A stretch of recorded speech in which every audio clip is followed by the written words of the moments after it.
Friends, నా పేరు రమేష్. హైదరాబాద్లో ఒక చిన్న రూమ్లో ఉంటూ బీటెక్ పూర్తి చేస్తున్నాను.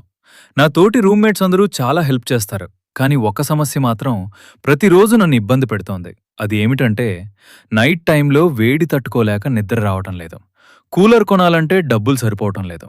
ఆ పరిస్థితిలోనే మనమే ఏదైనా చేయాలి అనిపించింది. ఒక పాత డ్రమ్ము తీసుకుని అందులో ఒక చిన్న ఫ్యాన్ పెట్టి కొంచెం గడ్డి, నీళ్లు వేసి నా చేతులతోనే ఒక సింపుల్ కూలర్ తయారు చేశాను. ఇది నిజంగా పని చేస్తుందా లేదా అన్న టెన్షన్తో స్విచ్ ఆన్ చేశాను. కొన్ని సెకండ్స్ గాలి మెల్లగా మారింది. చల్లని గాలి మా ముఖాలపై తగిలింది. ఆ క్షణం మేమంతా ఒకరిని ఒకరు చూసుకుని స్మైల్ ఇచ్చాం. డబ్బులు లేకపోయినా ఐడియా ఉంటే చాలు అని అర్థమైంది. ఇక ఫైనల్లీ మా కూలర్ ఎలా ఉందో చూసే ముందు చీకట్లలో భయాలలో మనతోడుగా ఉండే బజరంగబలి హనుమాన్ అంటే ఇష్టం ఉన్నవాళ్ళు లైక్ కొట్టి సపోర్ట్ చేయండి. ఇప్పుడు చూడండి మా కూలర్ ఎంత బావుందో.